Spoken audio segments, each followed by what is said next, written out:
नमस्कार दोस्तों, मैं ज्योति आपका स्वागत करती हूँ आपके अपने YouTube चैनल उत्साह में। तो जैसा कि हमें मालूम है कि BBMKU में एडमिशन स्टार्ट हो चुका है ग्रेजुएशन का और आशा करती हूँ कि आप लोगों ने एडमिशन फॉर्म भर दिए होंगे।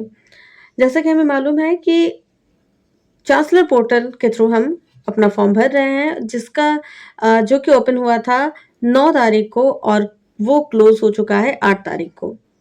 इस वीडियो में हम आपके सिलेक्शन लिस्ट के बारे में बात करेंगे कि आप अपना सिलेक्शन लिस्ट कैसे चेक करेंगे और यदि सिलेक्शन लिस्ट में आपका नाम है तो फिर डॉक्यूमेंट वेरिफिकेशन के लिए कौन कौन से डॉक्यूमेंट्स ले जाना बहुत जरूरी है।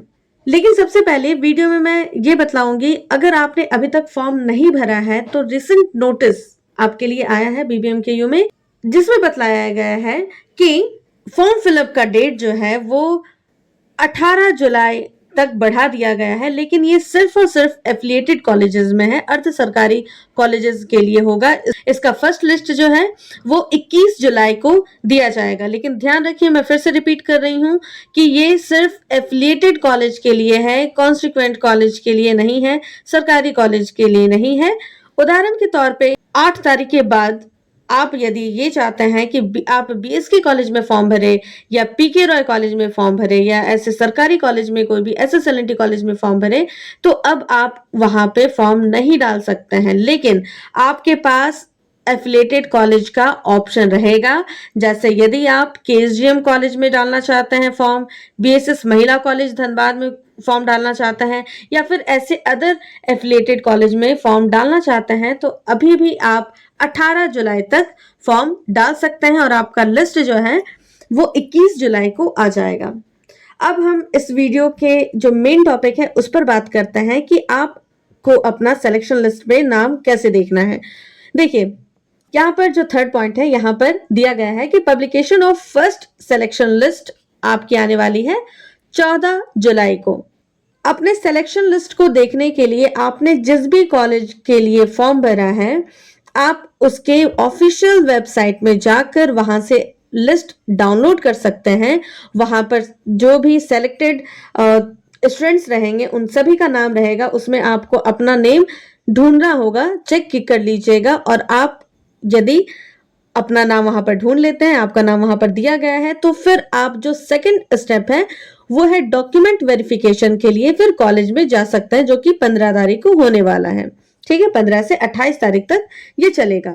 अगर आपका सिलेक्शन लिस्ट में नाम नहीं है तो आपको इंतजार करना पड़ेगा सेकंड सिलेक्शन लिस्ट का, और उसके बाद फिर जो है वो आप डॉक्यूमेंट वेरिफिकेशन वो सेकंड लिस्ट के कैंडिडेट के का जो डेट दिया हुआ है जो कि 4 अगस्त है, उस समय आपको जाना पड़ेगा डॉक्यूमेंट वेरिफिकेशन के लिए। अब यहाँ पर जो डॉक्यूमेंट वेरिफिकेशन की बात है, यहाँ पर सबसे बड़ा प्रश्न हो जाता है कि कौन कौन से डॉक्यूमेंट्स जो है वो हमारे लिए महत्वपूर्ण है, उन डॉक्यूमेंट्स को लेकर जाना है कॉलेज में। उस पर विशेष विस्तार से चर्चा होगी। यहाँ पे मैंने आपको बता दिया है सिलेक्शन लिस्ट के लिए आपने जिस भी कॉलेज के लिए फॉर्म भरा है उसके ऑफिशियल वेबसाइट में जाइए और वहां पर अपना नाम चेक कर लीजिएगा। ठीक है, और ये सिलेक्शन लिस्ट के नोटिस के लिए आप हमारे YouTube चैनल के अबाउट सेक्शन में जाकर हमारे टेलीग्राम चैनल और व्हाट्सएप चैनल को ज्वाइन कर लीजिए ताकि आप कोई भी नोटिस मिस ना कर सकें। ठीक है, और कमेंट में हमें जरूर बताएं कि आपने किस कॉलेज के लिए फॉर्म भरा है ताकि हम आपको वो लिस्ट भी अपने चैनल में प्रोवाइड कर सके। अब चलिए हम बात करते हैं डॉक्यूमेंट्स की। एक बार जब आपने अपना नाम कॉलेज लिस्ट में देख लिया, फर्स्ट लिस्ट में देख लिया, तब बहुत महत्वपूर्ण है कि आप सभी डॉक्यूमेंट सही ढंग से लेकर जाएं। इसमें मैंने यहाँ पर लिस्ट बनाया हुआ है पूरा। आप ये देखोगे, पहला है अप्लाइड एप्लीकेशन फॉर्म। आपने जो एप्लीकेशन फॉर्म भरा है उसका प्रिंट आउट आपने निकाल लिया होगा। अगर आपने नहीं निकाला है तो आप जाकर अभी साइबर में जाइए और उसका प्रिंट आउट जरूर निकालिए। आप मोबाइल के थ्रू भी निकाल सकते हैं। अपना ID पासवर्ड जो है आपने रखा होगा उसके थ्रू आप एप्लीकेशन फॉर्म निकाल लीजिए। ठीक है, ये हो गया फर्स्ट। दूसरा है admission fee receipt. Admission fee receipt जो आपने 100 रुपीज का जो रसीद है, जो पेपर रहेगा, वो आपके पास होगा, उसका प्रिंट आउट आपने निकाला होगा, वो भी डॉक्यूमेंट आपको लेकर जाना है।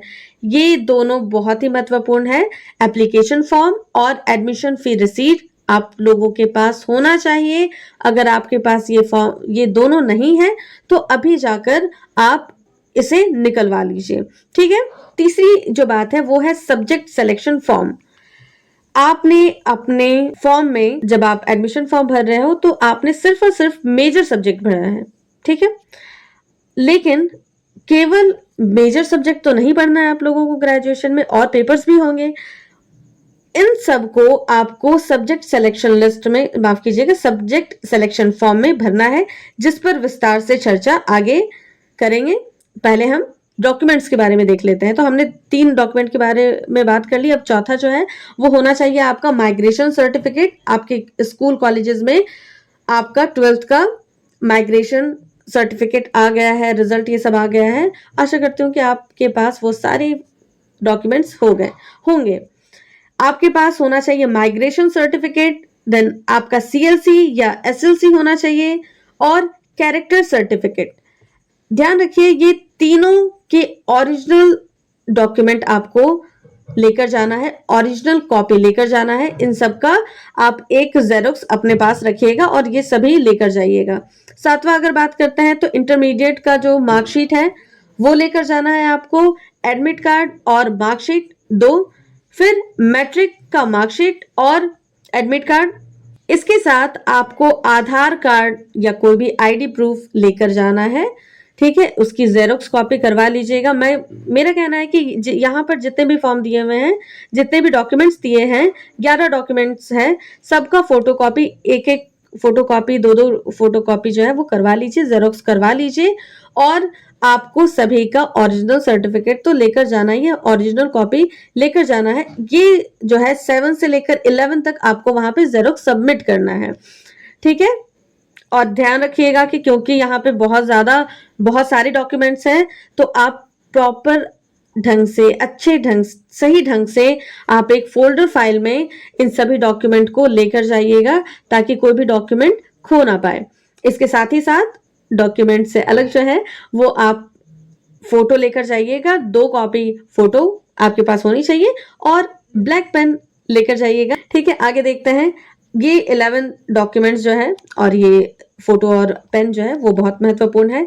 सभी ध्यान से इसका स्क्रीनशॉट ले सकते हैं, आप वीडियो में स्क्रीनशॉट ले लीजिए और आराम से बैठकर इस सभी डॉक्यूमेंट्स को अच्छे से सजाइए। अब आगे देखते हैं। कुछ डॉक्यूमेंट्स ऐसे हैं जो यदि आपने कोई कैटेगरी भरा है, ये तो हो गया कि सारे बच्चों के लिए ये बहुत महत्वपूर्ण है। जनरल जिन्होंने कैटेगरी भरा है उनके लिए, SC ST जिसने भरा है, कोई भी कैटेगरी भरा है उनके लिए, सबके लिए ये रहेगा। 11 डॉक्यूमेंट्स बहुत इंपॉर्टेंट है, फोटो पेन बहुत इंपॉर्टेंट है। इसके साथ ही साथ यदि आपने EWS OBC SC ST में अपना फॉर्म भरा है तो आपके लिए बहुत इंपॉर्टेंट है कि आप अपना कास्ट सर्टिफिकेट लेकर जाइए। जो भी आपने उसमें अपने एप्लीकेशन में ऐड किया है एक्स्ट्रा जानकारी, वो आप बिल्कुल उसके फॉर्म को आप लेकर जाइएगा। कास्ट सर्टिफिकेट बिल्कुल ना भूलिएगा। EWS यदि आपने भरा है तो EWS सर्टिफिकेट भी लेकर जाना महत्वपूर्ण है। ठीक है, तो मैंने आपको यहाँ पर डॉक्यूमेंट्स के बारे में बतला दिया है। और अब हाँ, यहाँ पर ये है कास्ट सर्टिफिकेट, जेरोक्स कॉपी लेकर जाइएगा, ओरिजिनल लेकर जाइएगा। ठीक है, अब आगे देखते हैं। जो हमारे लिए बहुत महत्वपूर्ण बात है वो है आपका सब्जेक्ट फॉर्म। ओके, ये है हमारा सब्जेक्ट फॉर्म। जैसा कि मैंने आपको पहले भी बताया कि आपने मेजर पेपर जो है वही सिर्फ अपने एप्लीकेशन फॉर्म में भरा है।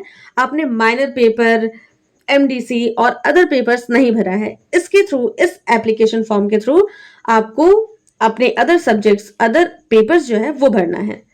ये फॉर्म आपको BBMKU जो है उसके ऑफिशियल साइट में मिल जाएगा, आप उसको चेक कर लीजिएगा। अदरवाइज आप हमारे टेलीग्राम चैनल से यदि जुड़े हुए हैं तो मैंने अपने टेलीग्राम चैनल में ये फॉर्म पहले ही सेंड कर दिया है, उसको देख लीजिएगा। ठीक है, यहाँ पर आपको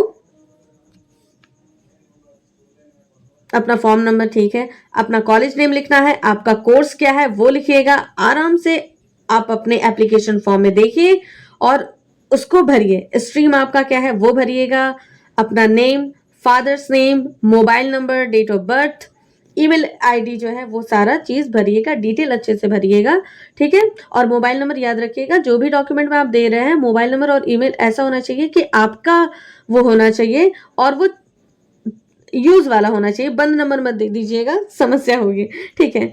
आगे देखते हैं पेपर नेम में आप, ये हो जाएगा आपका, यहाँ पे 6 पेपर का ऑप्शन दिया हुआ है, ठीक है। यहाँ पे फर्स्ट आपको भरना है अपना मेजर पेपर, आपने जो ऑनर्स लिया है, आपने जो मेजर लिया है, वो सपोज आपने हिंदी मेजर चुना है, आपने हिंदी ऑनर्स लिया है, ठीक है। माइनर पेपर आपके ऑनर्स पेपर से अलग होना चाहिए, ठीक है, वो हो जाएगा माइनर पेपर। उदाहरण के तौर पे हम ये कर सकते हैं कि आपने मेजर पेपर में यदि हिंदी चुना है, आप माइनर पेपर में इंग्लिश, हिस्ट्री या पॉलिटिकल ले सकते हैं। तो मैं ये मानकर चलती हूँ कि आपने मेजर पेपर में हिंदी लिया, माइनर पेपर में आपने इंग्लिश चुना। फिर आता है आपका थर्ड ऑप्शन, वो है एमडीसी, ठीक है। एमडीसी पेपर में आपको मेजर पेपर और माइनर पेपर से अलग पेपर चुनना है। अगर आपने मेजर पेपर हिंदी लिया है, माइनर पेपर इंग्लिश लिया है, तो एमडीसी में आप इन दोनों सब्जेक्ट से इतर अलग आपको लेना होगा सब्जेक्ट, ठीक है। आप हिस्ट्री ले सकते हैं, पॉलिटिकल ले सकते हैं या फिर कोई अदर सब्जेक्ट जो है वो आप चुन सकते हैं। यदि अगर आपने मेजर पेपर हिस्ट्री लिया है, माइनर पेपर आपको हिस्ट्री से अलग लेना होगा, आप पॉलिटिकल साइंस लीजिए या कोई और सब्जेक्ट हिंदी लीजिए। और एमडीसी में आपको वैसे ही इन दोनों सब्जेक्ट से अलग कुछ चूज करना पड़ेगा। इकोनॉमिक्स ले लीजिए, साइकोलॉजी लीजिए, हिंदी लीजिए, ठीक है। ये तीनों पेपर आप एक दूसरे से अलग होने चाहिए। ये हमें समझ में आ गया, 3 पेपर की बात खत्म हो गई। फिर आता है फोर्थ पेपर वीएसी। इसमें आपको 2 ऑप्शन मिलता है, देखिए आपको 2 ऑप्शन मिलेंगे। फर्स्ट है अंडरस्टैंडिंग इंडिया और दूसरा है हेल्थ एंड वेलनेस। दोनों में से एक आप चूज करके यहाँ पे लिख दोगे, यहाँ पे सामने में जो सेक्शन बना हुआ है। मेरा मानिए तो मैं अंडरस्टैंडिंग इंडिया को चुनूंगी और आप अपने इंटरेस्ट के हिसाब से इसको बिल्कुल चुनिए, ठीक है। फोर्थ पेपर में आपको 2 ऑप्शन में से एक चुनना है। फिर फिफ्थ ऑप्शन, माफ कीजिएगा, फिफ्थ पेपर जो है एसईसी, ठीक है, उसमें भी 2 ऑप्शन मिला है। फर्स्ट ऑप्शन जो आपको मिला है वो डिजिटल एजुकेशन है और दूसरा ऑप्शन जो है वो आपके मैथ्स है। तो दोनों में से कोई एक चुनिएगा, ठीक है। डिजिटल एजुकेशन वो बहुत अच्छा है, मैथ्स भी अच्छा है, अगर आपको इंटरेस्ट है तो आप उसी हिसाब से चुनिएगा, ठीक है। फिर 6 जो पेपर होगा, 6 पेपर में एईसी पेपर में आपका ऑप्शन है हिंदी और इंग्लिश, ठीक है। आप हिंदी चुन सकते हैं या फिर इंग्लिश चुन सकते हैं। यहाँ पर आप देखिएगा कि अगर आप इसको पूरा अच्छे से पढ़िएगा तो इसमें लिखा हुआ है कि स्टूडेंट्स मस्ट सेलेक्ट इधर हिंदी और English in semester 1 and those students who have opted Hindi will have to select English as AEC in semester 2 and vice versa। यानी यदि आप सेमेस्टर 1 में हिंदी चुनते हैं तो सेमेस्टर 2 में आपको इंग्लिश लेना होगा। यदि आप सेमेस्टर 1 में इंग्लिश चुनते हैं आपको सेमेस्टर 2 में हिंदी लेना होगा। ये चीज है, ठीक है। तो यहाँ पर सिंपल सी बात है कि आपको ये दोनों पेपर तो पढ़ने ही होंगे सेमेस्टर 1 एंड 2 दोनों में, ठीक है। तो आप ये डिसाइड कर लीजिए कि पहले आपको हिंदी पढ़ना है या फिर आपको इंग्लिश पढ़ना है, ठीक है। तो यहाँ पर आपने 6 पेपर आप आराम से भर सकते हो। यहाँ पर आपका सिग्नेचर विद डेट हो जाएगा, ठीक है। और ये इस साइड जो है वो आपके प्रिंसिपल, ये मतलब कॉलेज वाले जो है वो साइन करेंगे। आपको यहाँ पर कुछ नहीं करना। Signature of student and date ये कर लोगे तो यहाँ पर आपका जो सब्जेक्ट फॉर्म है वो हो जाएगा। आप यहाँ पर बोल सकते हो कि आपने major, minor, MDC, VAC, SEC, AEC सारे 6 पेपर आपने भर लिया है, ठीक है। अच्छा, इस बार 7 पेपर होने की बात हो रही थी तो 7 पेपर का यहाँ पर ऑप्शन तो नहीं दिख रहा है। हो सकता है कि इसे बाद में ऐड किया जाए, ठीक है, लेकिन अभी जो फॉर्म आपके पास सामने है उसके हिसाब से आपको 6 पेपर जो है वो पूरे भरने हैं। मैंने आपको पूरा सिलेक्शन लिस्ट जो है वो कैसे देखना है, आपके लिए डॉक्यूमेंट्स जो है वो कौन कौन से महत्वपूर्ण है ये बतला दिया, और सब्जेक्ट सिलेक्शन फॉर्म ये सब के बारे में मैंने आपको बतला दिया है। अब आपको इंतजार करना है आपके सिलेक्शन लिस्ट में नाम आने का। और अगर आप ये चाहते हैं कि सिलेक्शन लिस्ट आपसे मिस ना हो, BBMKU से रिलेटेड कोई भी अपडेट मिस ना करे, तो आप हमारे चैनल से जुड़ जाइए। आप हमारे YouTube चैनल से जुड़ने के लिए इसे सब्सक्राइब कर सकते हैं। आप हमारे टेलीग्राम चैनल और व्हाट्सएप चैनल से जुड़ने के लिए हमारे YouTube चैनल के अबाउट सेक्शन में जाइए, उसमें आपको इन दोनों चैनल का लिंक मिलेगा, जाकर उससे जरूर जुड़ जाइए। और हाँ, यदि आपने अभी तक फॉर्म नहीं भरा है तो आप बिल्कुल एफिलिएटेड कॉलेज में अपना एडमिशन करवा लीजिए, क्योंकि ग्रेजुएशन बहुत ही महत्वपूर्ण है। तो इस वीडियो में हमने आज का टॉपिक कंप्लीट कर लिया है। इस वीडियो का विषय समाप्त होता है। अगर आपको वीडियो अच्छी लगी हो तो इसे लाइक करना ना भूलें। वीडियो में हमें कमेंट करके जरूर बतलाएं कि वीडियो आपको कैसी लगी है, और ये जरूर बतलाएं कि आपने किस कॉलेज में अपना एप्लीकेशन फॉर्म भरा है। और हाँ, वीडियो को शेयर करना ना भूलें, ताकि जो इम्पोर्टेंट नोटिस है, जो इम्पोर्टेंट खबर है BBMKU की, वो हर एक स्टूडेंट के पास पहुंचे और कोई भी स्टूडेंट जो है वो किसी भी नोटिस को मिस ना करे। हमारे चैनल से जुड़ने के लिए आप हमें सब्सक्राइब कर सकते हैं। मिलते हैं अगली वीडियो में। धन्यवाद। जय हिंद। पढ़ो उत्साह के साथ।